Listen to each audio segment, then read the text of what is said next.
Dear student, क्या आपका भी सपना है कि मेरा बोर्ड एग्जाम में साइंस में सबसे अच्छा नंबर आए? तो बिल्कुल आप साइंस में टॉप कर सकते हैं। बस आपको अंकित प्रश्न आने चाहिए, क्योंकि सबसे ज्यादा अंकित प्रश्न पूछा जाता है। और स्क्रीन पे यहाँ 4 प्रश्न आपको दिखाई दे रहा होगा, एक एक करके 4 प्रश्न दिखाई दे रहा है। यही चारों प्रश्न मैं इस वीडियो में बताऊंगा। और ये प्रश्न जो होते हैं ना एग्जाम में 6 नंबर दिलाते हैं। तो इस तरह के प्रश्न एग्जामों में पूछे जाते हैं। लेकिन सबसे बड़ा यहाँ पे टेंशन ये होता है कि स्टूडेंट की ये नहीं समझ में आता कि कौन श्रेणी क्रम है, कौन समांतर क्रम है। अगर समझ भी जाते हैं तो ये नहीं समझ पाते हैं कि इसे लिखा कैसे जाएगा, क्योंकि इसमें बहुत सारे प्रश्न होते हैं, समझ में नहीं आता है। तो इस वीडियो में मैं इन्हीं प्रश्नों को सॉल्व कराऊंगा। तो वीडियो को लास्ट तक देखिए। इजीली क्या करेंगे, इस तरह के जितने भी प्रश्न बोर्ड एग्जाम में आएंगे सभी तरह के प्रश्न आप सॉल्व कर लेंगे। बस 4 प्रश्न देख लीजिए, इजीली क्या करेंगे सभी प्रश्नों को सॉल्व कर लेंगे। तो चलिए वीडियो को स्टार्ट करते हैं और बताते हैं इन प्रश्नों को हम लोग कैसे सॉल्व करते हैं और कैसे इनको लिखते हैं ताकि हमें बेहतरीन नंबर मिल सके। तो देखिए हमारे सामने पहला प्रश्न आ गया। यहाँ पे मैंने फिगर भी बनाया और यहाँ पे बगल में भी आपको फिगर दिखाई दे रहा होगा। यहाँ से इजीली समझ लेना है कि आपको करना क्या है। यहाँ पे पहले प्रश्न को पढ़िए। यहाँ पे दिया गया है कि दिए गए परिपथ में सेल का आंतरिक प्रतिरोध 1 ओम, यहाँ पे देख सकते हैं जो आंतरिक प्रतिरोध है 1 ओम है, तथा विद्युत वाहक बल 20 वोल्ट है। यानी विभवांतर यहाँ पे दिया हुआ है, विद्युत वाहक बल दिया है 20 वोल्ट दिया है। तो ज्ञात हमें क्या करना है, यहाँ पे देखिए हमें ज्ञात करना है कि परिपथ का संपूर्ण प्रतिरोध। यहाँ पे एक ही प्रश्न नहीं, यहाँ पे 3 प्रश्न, यानी एक में 3 चीजें पूछा हुआ है। एक तो हमें इस परिपथ का संपूर्ण प्रतिरोध बताना है, फिर हमें क्या करना है इस परिपथ का हमें धारा बताना है, फिर हमें क्या करना है ए और बी के बीच का क्या करना है विभवांतर बताना। तो इसको इजीली सॉल्व कर लेंगे। सबसे पहले आपको क्या करना है, जो प्रतिरोध दिया हुआ है इसको आपको मान लेना है। जैसे यहाँ पे सिंपली यहाँ से स्टार्ट कर सकते हैं। जैसे देखिए इसको हम R1 मान लेते हैं और यहाँ पे हम क्या करते हैं इसको R2 मान लेते हैं, इसको हम क्या करते हैं R3 मान लेते हैं और इसको क्या करते हैं हम R4 मान सकते हैं। ये आपके ऊपर निर्भर करता है। यहाँ से भी ये स्टार्ट कर सकते हैं R1 R2 R3, ये R4 हो जाएगा, इसमें कोई दिक्कत नहीं है। जैसे आप मानना चाहते हैं मान सकते हैं। इस आंतरिक प्रतिरोध को आपको ऐसे ही छोड़े रहना है, ठीक है ना। जब लास्ट में ये पूरा आप जोड़ लेंगे तो आपको लास्ट में क्या करना, आंतरिक प्रतिरोध को भी क्या करना उसमें जोड़ लेना है। वही हमारा क्या हो जाएगा, परिपथ का संपूर्ण प्रतिरोध हो जाएगा। तो सिंपली आपको सबसे पहले जो प्रतिरोध दिया उसको क्या करना, आपको R1 R2 R3 जैसे सुविधा लगे वैसे आपको क्या करना है यहाँ पे मान लेना। अब देखिएगा इसको लिखने में थोड़ा सा आपका आसानी हो जाएगा। तो हम स्टार्ट करते हैं। देखिए यहाँ से स्टार्ट करते हैं ए बी वाला हम देखते हैं। तो यहाँ पे देखिए R2 और R3 हमारा क्या हुआ है, यहाँ पे श्रेणी क्रम में। इजीली समझ में आ रहा है। श्रेणी क्रम का मतलब यहाँ पे समझ लीजिए, श्रेणी क्रम का मतलब होता है कि पहले प्रतिरोध का दूसरा सिरा दूसरे प्रतिरोध के पहले सिरों से जहाँ पे जुड़ा होता है वही हमारा क्या होता है, श्रेणी क्रम होता है। जैसे यहाँ पे देखिए मान लीजिए एक सिरा यहाँ है, इसका एक सिरा यहाँ है, फिर इसका एक सिरा यहाँ है और यहाँ पे देखिए इसका दूसरा वाला जो सिरा है इसके पहले वाले सिरे से क्या हुआ है, जुड़ा है। यही हमारा क्या होता है, श्रेणी क्रम में होता है। और समांतर का मतलब होता है कि सबका यानी पहला सिरा एक जगह हो और दूसरा सिरा क्या हो, एक जगह है, वही हमारा क्या होता है, समांतर क्रम संयोजन होता है। इसी को हम लोग पार्श्व क्रम संयोजन भी कहते हैं। तो यहाँ पे हम लोग लिखेंगे सबसे पहले कि R2 और R3 श्रेणी क्रम में जुड़े हैं। यहाँ पे लिखेंगे R2 तथा R3 श्रेणी क्रम में जुड़े हैं, श्रेणी क्रम में जुड़े हैं, ये आपको मेंशन कर देना है, ठीक है ना। अब देखिएगा ये श्रेणी क्रम में जुड़े हुए हैं तो इनका कुछ तुल्य प्रतिरोध होगा। तो उसके तुल्य प्रतिरोध को हम लोग क्या करते हैं, यहाँ पे R डैश मान लेते हैं। ये हम पहला वाला सॉल्व करें तो यहाँ पे पहला डाल देते हैं। तो R डैश हमारा क्या हो जाएगा, तो श्रेणी क्रम में हमारा तुल्य प्रतिरोध का फार्मूला होता है R1 + R2 + R3 dash dash, यानी जितना भी आएगा उसको सिंपली क्या करना है, जोड़ लेना है। तो ये हो जाएगा हमारा R2 + R3। ये R डैश हमने क्या माना है, यहाँ से यहाँ तक का तुल्य प्रतिरोध है, ठीक है ना। तो यहाँ पे देखिए R डैश हमारा क्या हो जाएगा, R2 की वैल्यू मेरे पास दिया हुआ है, देखिए 2 दिया हुआ है और प्लस यहाँ पे R3 हमारे पास 4 है। नहीं R डैश यहाँ पे क्या हो जाएगा 6 ओम। ये हमारा हो गया यहाँ से यहाँ तक का कुल प्रतिरोध। अब हमें देखिए इस ए बी के बीच का जो कुल प्रतिरोध निकालना होगा। तो ये दोनों मिलकर एक तार बना दिया। तो ये वाला तार यानी R डैश ये दोनों मिलकर बन गया और यहाँ पे R4 क्या होगा, समांतर क्रम में। वो कैसे, तो यहाँ पे देखिए इनका पहला सिरा एक जगह जुड़ा हुआ है और दूसरा सिरा क्या हुआ है, एक जगह जुड़ा हुआ। तो यानी सबका पहला सिरा एक जगह हो और दूसरा सिरा क्या हो, एक जगह हो, तो वही हमारा क्या होता है, समांतर क्रम संयोजन होता है। तो यहाँ पे एक चीज़ और बता दूं मैं स्टूडेंट की, आप याद रखना है कि श्रेणी क्रम में हमारा धारा का मान समान होता है लेकिन विभवांतर का मान अलग अलग होता है। यानी श्रेणी क्रम में धाराएं समान बहती हैं, जितना भी आप प्रतिरोध लगा ली सब में धारा सेम जाएगा, लेकिन विभवांतर का मान अलग अलग होता है। लेकिन वही क्या होता है, समांतर क्रम में क्या होता है, विभवांतर का मान सेम होता है, यानी एक समान होता है, लेकिन वहाँ पे धारा का मान क्या होता है, अलग अलग होता है। तो इस पे भी बहुत सारे प्रश्न आएंगे। अगर इसमें प्रश्न में दिया होगा तो इसका हम प्रयोग जरूर करेंगे।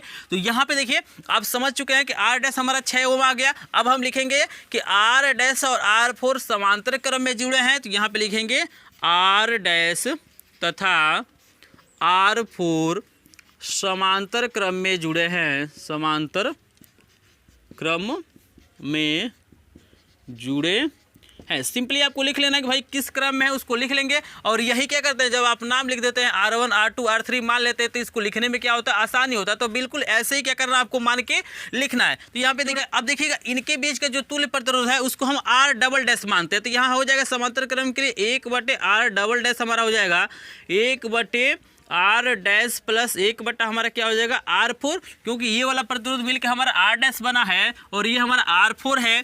तो यहाँ पे हो जाएगा 1/R डबल डैश बराबर क्या हो जाएगा 1/R डैश का मान 6 है तो 6 लिखिए, प्लस 1/R4 का मान हमको 6 दिया तो यहाँ पे 6 हो जाएगा। और यहाँ पे 1/R डबल डैश हमारा क्या हो जाएगा, ये बराबर है तो 6 लिख लेंगे, ये 1 1 2 हो जाएगा, इसको काट लेंगे तो 2 एकम 2 2 3 6 और 3 गुणा करेंगे तो यहाँ पे इजीली हो जाएगा R डबल डैश हमारा क्या हो जाएगा 3 ओम, ये हो जाएगा। इजीली समझ रहे हैं, 3 गुणा करेंगे तो R डैश होगा और 3 एकम क्या हो जाएगा 3, यानी 3 ओम क्या हो गया। यही देखिएगा ये R जो डबल डैश आया है ना, यही हमारा क्या है AB का बीच का तुल्य प्रतिरोध है। ये हमारा क्या है AB के बीच का तुल्य प्रतिरोध। यहाँ पे मेंशन भी कर सकते हैं कि A व B के बीच, ये वहाँ बी के बीच का हमारा क्या है ये तुल्य प्रतिरोध, ठीक है ना। यहाँ पे एक प्रश्न और पूछा है, देखिएगा यहाँ पे पूछा है ना कि बिंदु ए और बी के बीच का विभवांतर बताना है। तो विभवांतर देखिएगा हम इजीली निकाल सकते हैं, क्योंकि V बराबर हमारा फार्मूला होता है I × R। तो यहाँ पे जब अभी धारा निकाल लेंगे, ये दूसरा वाला जब निकाल लेंगे धारा, तो वहाँ से इजीली हम इसको भी निकाल लेंगे, ठीक है ना। तो यहाँ पे देखिए अभी तो हमने क्या निकाला, ये हम निकाले हैं AB के बीच का तुल्य प्रतिरोध, लेकिन हमसे तो पूछा है कि परिपथ का संपूर्ण प्रतिरोध बताना है। अब देखिएगा यहाँ पे जो ये R डबल डैश बना है, ये सब मिल के एक बना हुआ है, यानी R डैश डबल डैश बना है। और R डबल डैश और R1 क्या होगा, हमारा श्रेणी क्रम में होगा। तो यहाँ पे फिर से हमें लिखना है, प्रश्न थोड़ा सा बड़ा होगा लेकिन आसानी से आपको समझ में आ जाएगा। करना क्या, क्योंकि ये प्रश्न जब आते हैं तो 6 नंबर हमें दिला के जाते हैं। तो यहाँ पे लिखेंगे R डबल डैश तथा R1, ये वाला बचा हुआ है R1 श्रेणी क्रम में जुड़े हैं, श्रेणी क्रम में जुड़े हैं। कैसे, तो ये भी मैं बता देता हूँ। देखिएगा ये पूरा मिलके एक तार बन गया, और ये पूरा मिला के जब एक तार बना देंगे तो ये इसके साथ क्या हो रहा है, श्रेणी क्रम में हो रहा है कि नहीं, बिल्कुल हो रहा है, क्योंकि इसका दूसरा सिरा इसके पहले वाले सिरे से जुड़ रहा है। तो यहाँ पे श्रेणी क्रम के लिए हम लोग लिखते हैं तुल्य प्रतिरोध को, ये R ट्रिपल डैश कर लीजिए, कोई दिक्कत नहीं है। R ट्रिपल डैश हमारा क्या हो जाएगा, यहाँ पे R डबल डैश प्लस हमारा क्या हो जाएगा R1, यानी R triple dash equal to यहाँ पे आपका क्या हो जाएगा, देखिएगा इसका वैल्यू हमारे पास आया है 3 आया। तो यहाँ पे 3 प्लस R1 कितना दिया हुआ है, यहाँ पे 6 दिया, तो 6 यानी R ट्रिपल डैश हमारा क्या हो जाएगा 6 3 9 ओम हो गया। ये देखिएगा ये भी हमारा परिपथ का तुल्य प्रतिरोध नहीं आया है, ये पूरे परिपथ का संपूर्ण प्रतिरोध नहीं है, अभी हमारे पास आंतरिक प्रतिरोध है। तो यहाँ पे लिखेंगे R बराबर, R ही हमारा क्या है, इस परिपथ का संपूर्ण प्रतिरोध है। आप चाहते हैं तो इसको मान सकते हैं कि माना परिपथ का संपूर्ण प्रतिरोध R है। तो यहाँ पे R बराबर क्या हो जाएगा, यहाँ पे देखिएगा ये 9 और प्लस हमारा आंतरिक प्रतिरोध को भी जोड़ना पड़ता है 1, यानी R बराबर हमारे पास हो जाएगा 10 ओम।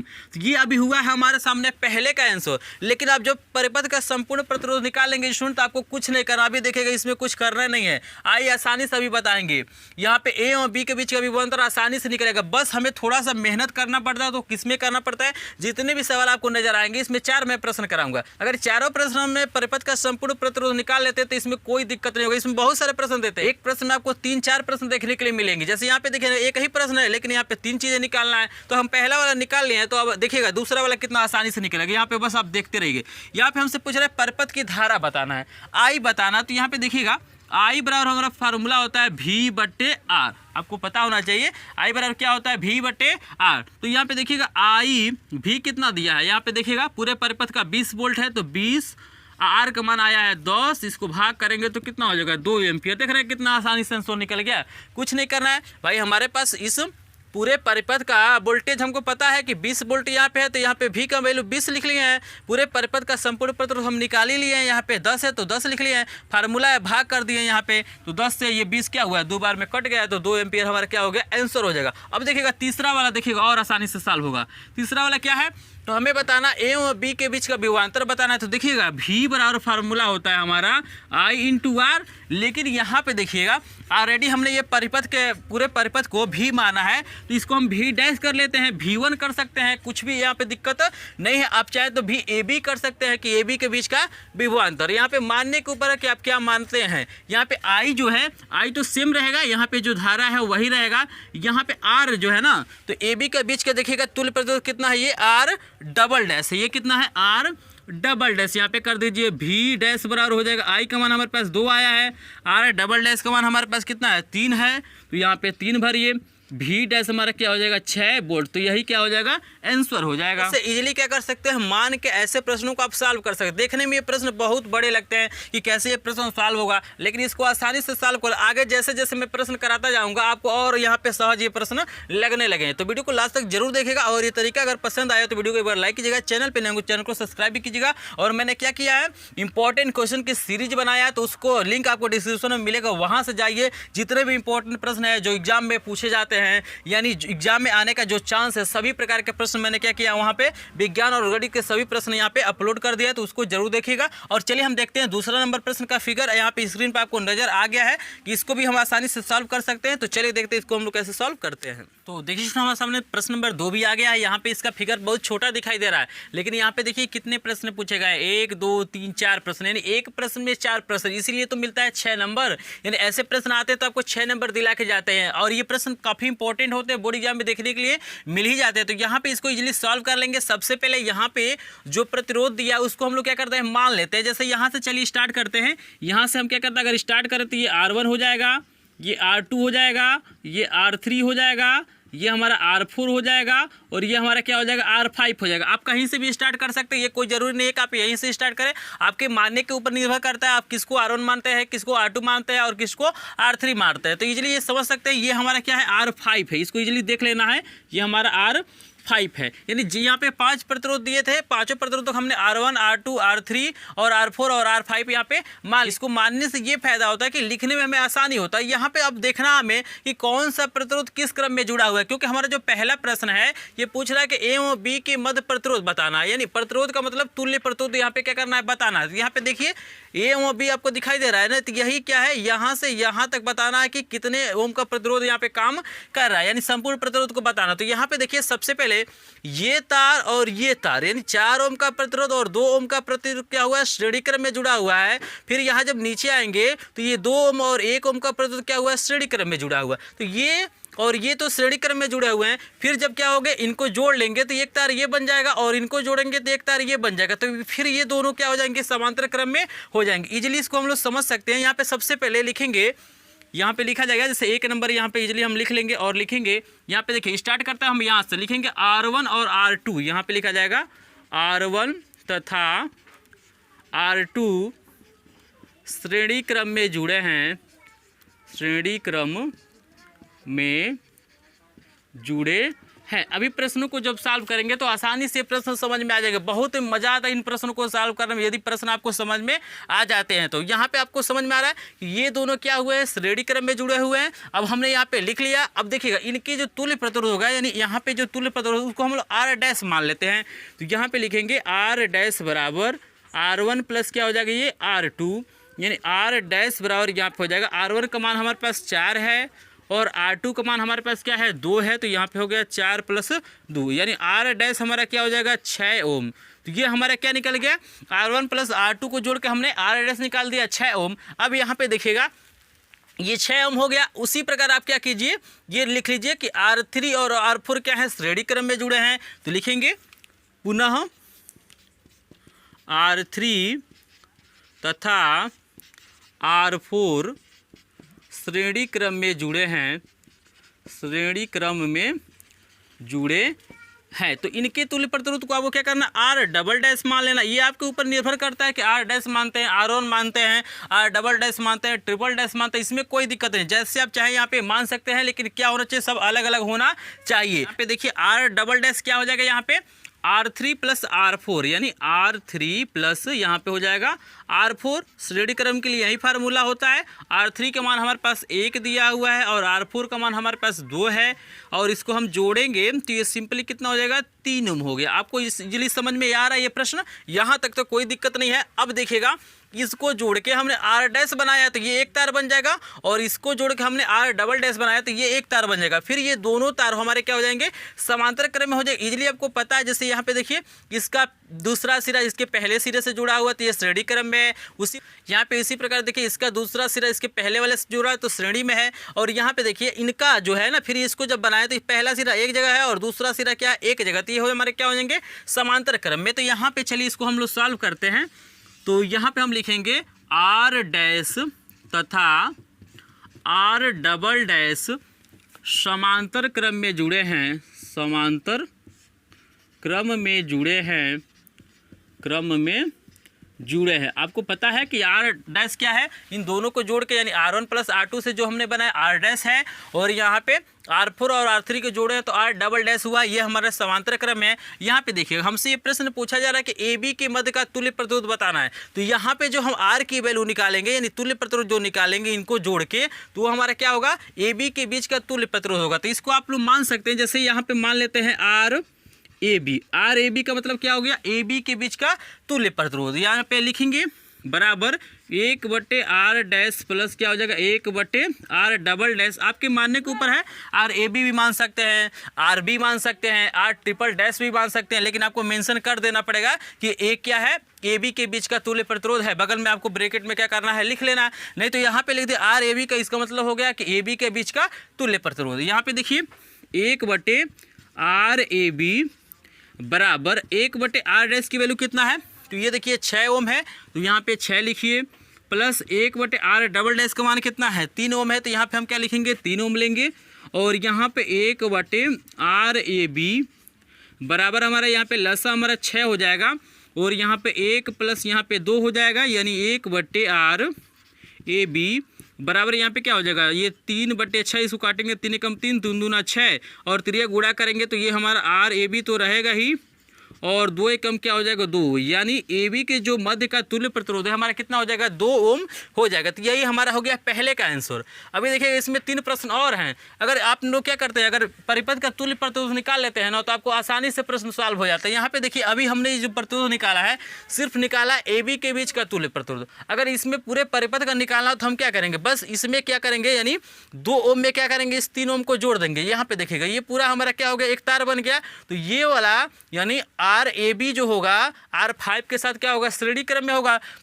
तो 2 और 3 जोड़ेंगे तो क्या हो जाएगा 5 ओम हमारा क्या हो जाएगा, यानी R का मान हो जाएगा, यानी इस पूरे परिपथ का क्या हो जाएगा, तुल्य प्रतिरोध हो जाएगा। तो सारी चीज़ें हम लोग निकाल सकते हैं। तो ये पहला हमारा सॉल्व हो गया। अब चलिए हम देखिए दूसरा में क्या करते हैं। तो दूसरा हमसे पूछ क्या रहा है, तो उसको ध्यान देना। आपको पूछ रहा है कि परिपथ में प्रवाही धारा का मान बताना है। तो परिपथ में देखिए प्रवाही धारा का मान हम तभी निकाल पाएंगे जब हमारे पास इस परिपथ का संपूर्ण प्रतिरोध होगा, और इस परिपथ का क्या होगा, हमारा पास विभवांतर होगा। तो देखिए विभवांतर तो हमको दिया हुआ है, बस हमें क्या करना, आर की वैल्यू निकालना है। तो आर हमारा क्या हो जाएगा, परिपथ का तुल्य प्रतिरोध या संपूर्ण प्रतिरोध। तो आर बराबर क्या हो जाएगा, देखिएगा यहाँ पे आर ए बी प्लस हमारा क्या हो जाएगा R5, यानी आर ए बी, ये पूरा जो प्रतिरोध हमारा आया है इस प्रतिरोध के साथ क्या है, हमारा श्रेणी क्रम में। तो इसको इजीली हम जोड़ सकते हैं। तो यहाँ पे हो जाएगा R बराबर, इसका वैल्यू हमारे पास 2 है और इसका वैल्यू हमारे पास 3 है। तो ये हमारा R बराबर कितना हो जाएगा, 5 हो जाएगा। आर बराबर क्या हो जाएगा 5 ओम। तो यही हमारा क्या होगा, इस परिपथ का संपूर्ण प्रतिरोध। लेकिन हाँ यहाँ पे हमें क्या करना है, परिपथ की धारा बताना है। तो यहाँ पे धारा को बिजली निकाल सकते हैं, क्योंकि हमारे पास फार्मूला होता है आई बराबर फार्मूला होता है V/R।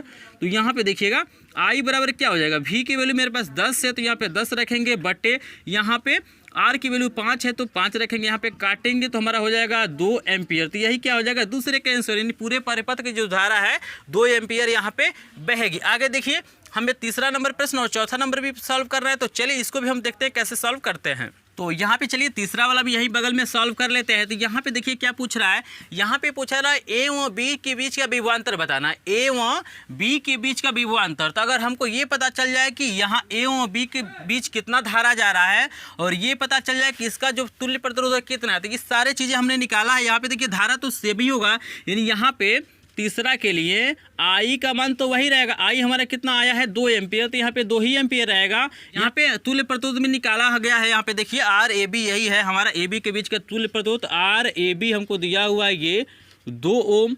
हमसे पूछ रहा है भी ए बी का मान बताइए, तो यहाँ पे क्वेश्चन मार्क कर लेते हैं। तो यहाँ पे देखिए भी ए बी जो हमारा यानी भी बराबर फार्मूला होता है आई इंटू आर, तो आई तो वही रहेगा, आर हमारा ए बी हो जाएगा यहाँ पे, और भी ए बी जो है हमारा हो जाएगा यहाँ पे आई का मान कितना दिया है 2, तो यहाँ पे 2, और आर ए बी की वैल्यू कितना है 2, तो यहाँ पे हो जाएगा यहाँ भी 2, और भी ए बी बराबर हो जाएगा 4 वोल्ट। तो यहाँ पे देखिए इसको भी ए बी को आप क्या कर सकते हैं, भी डैश भी मान सकते हैं, V1 भी मान सकते हैं। तो आपको मानने के ऊपर है, आप बहुत चाहते हैं तो यहाँ से मेंशन भी कर सकते हैं कि माना ए बी के बीच का विभवांतर भी डैश है, चाहे V1 है, चाहे भी ए बी है। ये आप लिखना चाहते हैं तो लिख सकते हैं। अगर नहीं लिखेंगे तब भी एक जानवर क्या करता है, इस चीज़ों को समझ जाता है कि भी ए बी का मतलब है कि ए बी के बीच का हमें क्या करना है विभवांतर, लेकिन भी को बड़ा लिखना, ए बी को आपको थोड़ा सा क्या करना है छोटा लिखना। इजीली आपको समझ में आ रहा है। तो 3 यहाँ देखिए, दूसरा का पहला, दूसरा, तीसरा तो इजीली आपको समझ में आ गया होगा। एक और प्रश्न यहाँ पे दिया गया है, 4 प्रश्न। तो चलिए चौथा भी यहीं पे हम सॉल्व कर देते हैं, यहीं पे यहाँ पे 4 नंबर करके इसको भी सॉल्व कर लेते हैं। तो यहाँ पे क्या पूछ रहा है कि 3 ओम के प्रतिरोध में विभवांतर बताइए। यहाँ पे 3 ओम का प्रतिरोध आपको दिखाई दे रहा है, यहाँ पे R5। तो यहाँ पे क्या करना है, विभवांतर का मान बताना है। तो यहाँ पे देखिए, यहाँ पे R5 का मान दिया हुआ है 3 ओम, ठीक है ना, और यहाँ पे जो धारा तो वही रहेगा, सेम टू सेम रहेगा। आई कितना होगा 2 एम्पियर। यहाँ पे हमें निकालना है, यहाँ पे भी डैश कर लेते हैं, ठीक है ना। यहाँ पे जो विभवांतर है उसको हम लोग भी डैश कर लेते हैं, आपके मानने के ऊपर। तो भी बराबर क्या होता है फार्मूला, आई इंटू आर। तो आर यहाँ पे 5 है तो 5 लिखते हैं। भी डैश यहाँ पे क्या हो जाएगा 2 गुणे 3, इसका मान क्या है 3 है, तो ये हो जाएगा भी डैश बराबर हो जाएगा 6 वोल्ट। तो यही क्या हो जाएगा, इसका आंसर हो जाएगा। तो बस आपको थोड़ा सा ध्यान देना इन प्रश्नों में कि भाई कौन श्रेणी क्रम में है, कौन समांतर क्रम में है, कहाँ पे हमसे धारा पूछा जा रहा है, कहाँ पे विभवांतर पूछा जा रहा है, हम उसको आर किसको माने, किसको आर डैश माने। अगर ये सारी चीज़ें समझ जाते हैं तो ऐसे प्रश्न आप आसानी से सॉल्व कर सकते हैं। बस इसमें दिक्कत होता है तो लिखने में कि किसको क्या माने। तो बिल्कुल मैं आसानी से बता दें कि आपको क्या मानना है, कैसे प्रश्नों को सॉल्व करना है। तो ईजिली क्या करेंगे, इस तरीके से आप प्रश्नों को सॉल्व कर लेंगे। अगर कहीं भी दिक्कत आता है तो मेरा डिटेल में वीडियो आप देखिए। मैंने क्या किया है, बालाजी प्रकाशन जो हमारा चलता है क्लास 10th का बुक, उसमें जितने भी प्रश्न है 300 से ऊपर ही अंक प्रश्न है, प्रत्येक चैप्टर में लमसम 50 से ऊपर प्रश्न है। तो सभी प्रश्नों को मैंने क्या किया, एक एक क्वेश्चन का सोल्यूशन चैप्टर वाइज आपको प्रोवाइड किया है। तो उसका लिंक आपको डिस्क्रिप्शन में मिलेगा, या तो आप आई बटन पर क्लिक करके उस वीडियो को देख सकते हैं। एक एक प्रश्न का मैंने सोल्यूशन बताया, जितने तरह के प्रश्न सभी प्रश्न उसमें करा दिए हैं। अगर उस वीडियो को देखते हैं तो अंकित प्रश्न एक भी आपसे नहीं छूटेगा, और फिजिक्स में पूरा का पूरा नंबर आपको मिलेगा। और इंपॉर्टेंट क्वेश्चन की सीरीज भी मैं बनाया हूँ, उसको भी जाके देखिए, इजीली सभी प्रश्न आपको समझ में आ जाएंगे। तो चलिए देखते हैं, तीसरा नंबर प्रश्न आपको स्क्रीन पे दिखाई दे रहा है, ये वाला फिगर हम लोग सॉल्व करेंगे।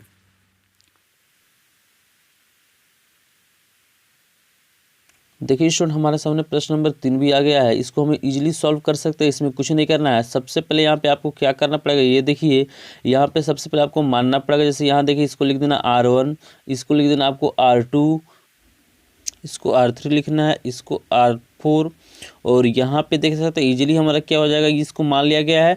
अब इसको हम इजीली सॉल्व कर सकते हैं।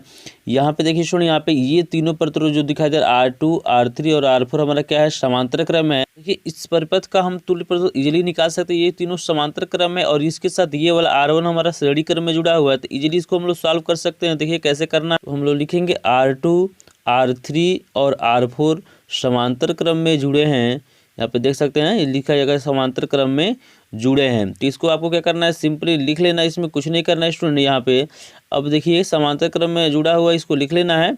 और यहाँ पे देखिए इसको तुल्य प्रतिरोध को हम लोग क्या करते हैं, आर डैश मान लेते हैं। तो यहाँ पे देखिए आर डैश मानेंगे तो क्या फ़ायदा होगा, अब देखिएगा 1/, हमारा क्या हो जाएगा, आर डैश बराबर हो जाएगा 1/R2 प्लस 1/R3 प्लस क्या हो जाएगा 1/R4। स्टूडेंट ये आप पे निर्भर करता है कि क्या मानते हैं, आर डैश मानते हैं कि R1 मानते हैं कि R2 मानते हैं। ये आपको सिंपली क्या करना है, मान लेना है। अब बस यहाँ पे क्या करना है, आपको वैल्यू पुट करना है। तो 1/R डैश बराबर यहाँ पे हो जाएगा 1/R2 की वैल्यू देखिए कितना दिया हुआ है, 3 दिया हुआ है। तो यहाँ से क्या करना है, आपको 3 लिख लेना है, प्लस यहाँ पे 1 क्या हो जाएगा, 3 प्लस 1/3, क्योंकि सबका मान क्या है, 3 ही है। तो 1/R डैश हमारा हो जाएगा। यहाँ पे देखिए ऊपर वाला जुट जाएगा, 3 हो जाएगा और यहाँ पे 3 रहेगा। 3 से 3 को इजीली हम काट सकते हैं, हमारा 1 आएगा। 3 गुणा करेंगे तो R डैश हमारा 1 हो जाएगा। सिंपली आपको समझ में आ रहा है, 1 ओम हमारा क्या हो जाएगा, यहाँ पे R डैश की वैल्यू हो जाएगी। अब देखिए स्टूडेंट यहाँ पे R डैश के साथ यहाँ पे देख सकते हैं आप लोग, R डैश ये पूरा हुआ है तो R डैश के साथ R1 श्रेणी क्रम में जुड़ा हुआ है। तो यहाँ पे सिंपली लिखना R डैश तथा R1 श्रेणी क्रम में जुड़े हैं। ये आपको क्या करना है, मेंशन कर लेना। यहाँ पे कुछ नहीं करना आपको स्टूडेंट, जैसे लिख लेते हैं तो आसानी से इस प्रश्न को सॉल्व कर सकते हैं। काफ़ी इंपॉर्टेंट होता है ये लिखना। शेष पार्ट को मैं देखिए स्टूडेंट यहाँ पे सॉल्व कर रहा हूँ ताकि आपको इजीली दिखाई दे। तो यहाँ पे देखिए अब R निकलेगा, यानी R बराबर यहाँ पे क्या हो जाएगा, R डैश प्लस R1, क्योंकि ये श्रेणी क्रम में जुड़ा हुआ है। तो यहाँ पे देखिए सिंपली आपको वैल्यू को पुट करना है। यहाँ से देखिए आपको समझ में आ गया है कि सारी चीज़ें मैंने जो बताया है। तो यहाँ पे R बराबर हमारा हो जाएगा, R डैश की वैल्यू कितना दिया हुआ, 1, तो यहाँ पे 1 देखिए, प्लस R1 की वैल्यू हमारे पास 2 है और R बराबर हो जाएगा 3 ओम। तो यही क्या हो जाएगा, पूरे परिपथ का हमारा क्या हो जाएगा स्टूडेंट, तुल्य प्रतिरोध हो जाएगा। जब निकालिए तो इसको इजीली हम लोग धारा निकाल सकते हैं। तो यहाँ पे लिख लेते हैं I बराबर V/R। तो यहाँ पे देखिए I बराबर फार्मूला होता है, तो V की वैल्यू हमको 6 दिया हुआ है और R की वैल्यू मेरे पास आया है 3। तो यहाँ पे सिंपली काटेंगे, 3 दूना 6 हो जाएगा। I बराबर हमारा क्या हो जाएगा, 2 एम्पियर। तो यही हमारा क्या हो जाएगा, धारा का मान हो जाएगा। तो इजीली क्या कर सकते हैं, इस तरीके से ऐसे प्रश्नों को हम लोग सॉल्व कर सकते हैं। तो यहाँ पे देखिए पहला वाला सॉल्व हो गया। अब चलिए दूसरा वाला देखते हैं कैसे सॉल्व करते हैं। तो यहाँ पे इसको सेपरेट करते हैं और यहाँ लिखते हैं 2 नंबर। तो यहाँ पे देखिए कर रहा है 2 ओम के प्रतिरोध के सिरों के बीच का विभवांतर बताना है, यानी हमारा ये वाला निकालना है। तो इजीली यहाँ पे निकाल सकते हैं। यहाँ पे फार्मूला जो हमारा होता है आप जानते हैं कि V बराबर होता है हमारा I इंटू R। तो I का मान तो सेम ही रहेगा। यहाँ पे देखिए I बराबर हमारा क्या होगा, 2 R1 हमको दिया हुआ देख सकते हैं यहाँ पे 2 ओम। तो इसको भी हमें लिख लेना है और सिंपली देखिए यहाँ पे V हम क्या करते हैं, डैश निकाल लेते हैं। चूंकि हमारे पास V यहाँ पे ऑलरेडी दिया हुआ है तो हम इसको क्या करेंगे, थोड़ा सा चेंज करके लिखेंगे। तो ये V डैश हो जाएगा और V डैश हमारा क्या हो जाएगा, I और हमारा हो जाएगा R1, ठीक है ना। तो V डैश यहाँ पे हो जाएगा, I का मान 2 है, R1 का मान भी 2 ही है। तो यहाँ पे जब गुणा करेंगे तो हो जाएगा 2 दूना 4 ये वोल्ट। तो यही क्या हो जाएगा, इसका आंसर हो जाएगा। तो इस तरह से इजीली क्या कर सकते हैं हम लोग, ऐसे प्रश्नों को सॉल्व कर सकते। तो मुझे आशा है स्टूडेंट ये प्रश्न आपको इजीली समझ में आ गया होगा। अगर प्रश्न समझ में आ गया हो तो इसका एक बार स्क्रीनशॉट लीजिए। फिर हम देखते हैं प्रश्न नंबर 4। प्रश्न नंबर 4 काफी इंपॉर्टेंट है क्योंकि उसको सरलता से सॉल्व नहीं किया जा सकता, उसमें कुछ ना कुछ ट्रिक है। उस ट्रिक को समझेंगे तभी इस प्रश्न को सॉल्व कर पाएंगे। तो चलिए देखते हैं प्रश्न को हम कैसे सॉल्व करते हैं। में जुड़े हैं, इजीली इसको जोड़ेंगे तो आपका आंसर आ जाएगा। लेकिन ऐसा नहीं स्टूडेंट, इस प्रश्न में बहुत बड़ा क्या है, रहस्य छिपा हुआ। अगर इस रहस्य को नहीं जानेंगे तो ऐसे प्रश्न आप बोर्ड एग्जाम में सॉल्व नहीं कर पाएंगे और आपको पूरा का पूरा नंबर नहीं मिलेगा। तो बिल्कुल इस वीडियो में मैं बताऊंगा कि इसको सॉल्व करने का तरीका क्या है। यहाँ पे देखिए पूछ रहा है AB के बीच का तुल्य प्रतिरोध निकालना है, यहाँ बताना है कि कितना तुल्य प्रतिरोध होगा। फिर क्या करना है, AC के बीच का तुल्य प्रतिरोध बताना है। तो मैं ऐसा तरीका लेके आया हूँ जिसकी मदद से इजीली क्या कर सकते हैं, ऐसे प्रश्नों को सॉल्व कर सकते हैं। और बोर्ड एग्जाम में ये प्रश्न आते हैं तो आसानी से आप लोग सॉल्व करेंगे और पूरा का पूरा आपको नंबर मिलेगा। तो चलिए इसको देखते हैं हम लोग कैसे सॉल्व करते हैं। तो यहाँ पे क्या करना है, सबसे पहले हमें मान लेना है। जैसे इस प्रतिरोध को हम लोग क्या मानते हैं, R1 मान लेते हैं। इसको हम लोग क्या करते हैं, R2 मान लेते हैं और इसको हम लोग क्या करते हैं, R3 मान लेते हैं। ये मानने के ऊपर है, आप चाहे तो यहाँ से स्टार्ट कर सकते हैं, यहाँ से स्टार्ट, आपकी मर्जी है। जहाँ से स्टार्ट करना चाहते हैं वहाँ से कर लेना, लेकिन सिंपली आपको मान लेना है। अब यहाँ पे समझिए कि ट्रिक कौन सा यहाँ पे लगाएंगे कि यहाँ पे कंफ्यूजन न रहे। तो यहाँ पे देखिए हमसे पूछ रहा है AB के बीच का पहले पूछ रहा है। तो आपको याद रखना है कि जो पहले पूछता है उसको लास्ट में सॉल्व किया जाता है। जैसे देखिए ना, AB के बीच पूछ रहा है ना, तो इसको आपको लास्ट में सॉल्व कर रहा है। तो यहाँ पे पीछे देखिए ये प्रतिरोध और ये प्रतिरोध क्या है, श्रेणी क्रम में जुड़ा है। कैसे, तो ये भी देख लीजिए। मैंने बताया था समांतर क्रम में क्या होता है कि पहला सिरा एक जगह जुड़ना चाहिए और दूसरा सिरा एक जगह जोड़ना चाहिए। यानी जितने भी प्रतिरोध है उनका सबका सिरा एक जगह होना चाहिए और जो दूसरा वाला सिरा है एक जगह होना चाहिए। लेकिन यहाँ पे देखिए इस प्रतिरोध का सिरा यहाँ पे जुड़ा हुआ है, इस प्रतिरोध का यहाँ पे जुड़ा है, यानी एक ही सिरा जुड़ा हुआ है। लेकिन दूसरा वाला तो एक जगह नहीं जुड़ा हुआ है ना, ये नहीं ना कि ये सिरा यहाँ पे जुड़ा हुआ है, तो एक ही जगह जुड़ा हुआ है, यानी ये क्या है, श्रेणी क्रम में दिया हुआ है। तो यहाँ पे आपको लिखना क्या है, यहाँ पे लिख लेना है कि AB के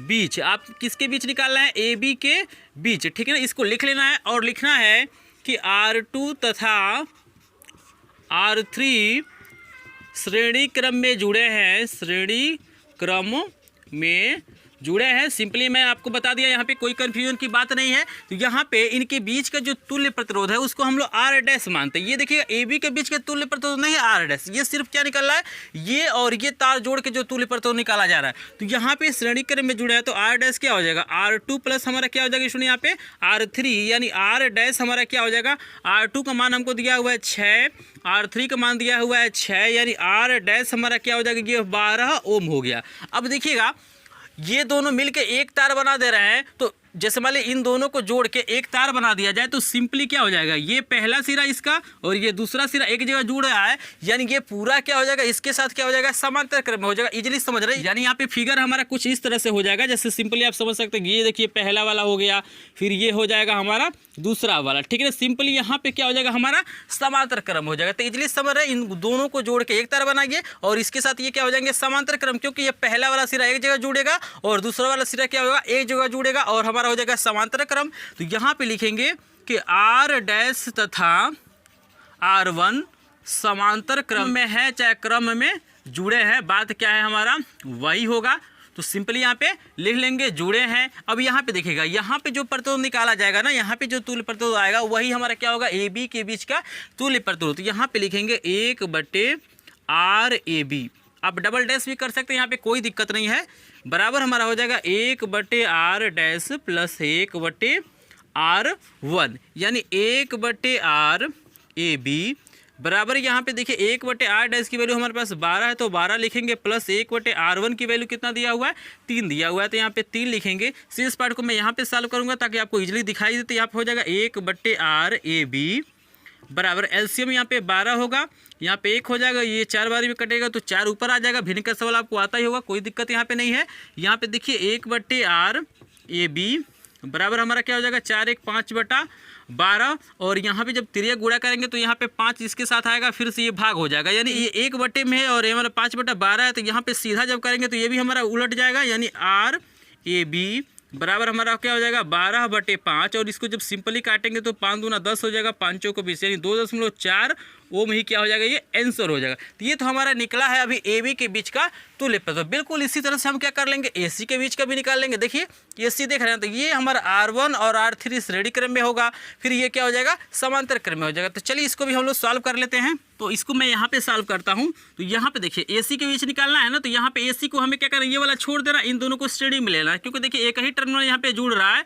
लिखेंगे ए सी के बीच, ए सी के बीच यहाँ पे देखिए R1 तथा R3 श्रेणी क्रम में जुड़े हैं, श्रेणी क्रम में जुड़े हैं। तो देख रहे हैं ना, श्रेणी क्रम में जुड़े हैं। तो भाई यहाँ पे आर डैश चूंकि हम माने हुए हैं, तो यहाँ पे क्या करते हैं, ये वाला इनके बीच का तुल्य प्रतिरोध हम आर डबल डैश मानते हैं। तो आर डबल डैश हमारा क्या हो जाएगा, R1 प्लस R3। इजली समझ रहे हैं, इसको और इसको क्या करेंगे, जोड़ लेंगे।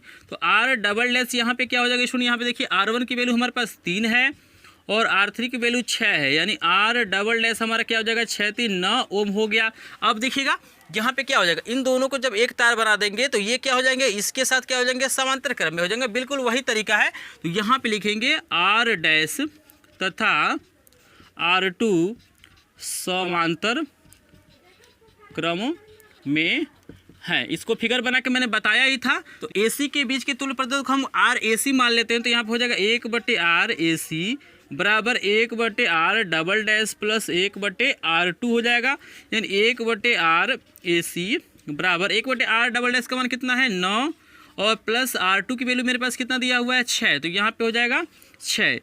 और शेष पार्ट को मैं यहाँ पे सॉल्व कर देता हूँ। तो यहाँ पे देखिए 1/RAC बराबर यहाँ पे जो एलसीएम आएगा 18 होगा, तो यहाँ पे 18 लिखेंगे, ये 2 हो जाएगा, ये 3 हो जाएगा, यानी हमारा हो जाएगा 1/RAC बराबर हो जाएगा 3 2 5/18, और यहाँ पे सिंपली RAC हमारा क्या हो जाएगा, तिरे गुणा करके भी ला सकते हैं, 18 क्या हो जाएगा 5, और इसी में भाग करना है। तो यहाँ पे भाग करेंगे तो क्या हो जाएगा, 5 3 आपका 15 हो जाएगा, यहाँ पे बचेगा 3 5 6 के 30, यहाँ पे 10 लगा देंगे, ये हमारा हो जाएगा ओम। तो यही हमारा क्या हो जाएगा, आंसर हो जाएगा। तो क्या कर सकते हैं, इस तरीके से ऐसे प्रश्नों को आप लोग क्या कर सकते हैं, सॉल्व कर सकते हैं। तो मुझे आशा है ये प्रश्न सभी समझ में आ गए होंगे। अगर प्रश्न समझ में आ गया हो तो एक बार इसका स्क्रीनशॉट लीजिए, क्योंकि ऐसे प्रश्न हमेशा क्या करते हैं, कंफ्यूज करते हैं, और ऐसे प्रश्न अगर बोर्ड एग्जाम में आएंगे तो आसानी से आप लोग सॉल्व कर देंगे। अगर वीडियो पसंद आए तो वीडियो को प्लीज लाइक कीजिएगा, चैनल पे नए चैनल को सब्सक्राइब भी कीजिएगा, क्योंकि ये एकमात्र चैनल है जो बालाजी प्रकाशन का एक क्वेश्चन का सोल्यूशन प्रोवाइड किया है। और मैंने क्या किया, इंपॉर्टेंट क्वेश्चन की सीरीज भी बनाया, तो उसका लिंक आपको डिस्क्रिप्शन में मिलेगा, या आई बटन पे क्लिक करके यहाँ पे 2 वीडियो आपको दिखाई दे रहा है, यहाँ पे क्लिक करके उसको देख सकते हैं। तो मिलते हैं किसी और नए वीडियो में, तब तक के लिए आपका धन्यवाद।